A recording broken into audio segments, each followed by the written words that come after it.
I think not only has it been a really significant benefit for us in terms of reducing our spend on electricity, but certainly the attraction for us was really on sustainability and environmental benefits that came through that technology.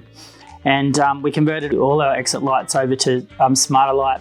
We've put in strip lighting on a number of our steps here at the club as well, which we've seen a significant benefit of, just reducing potential risk around stairs, particularly for some of our older members.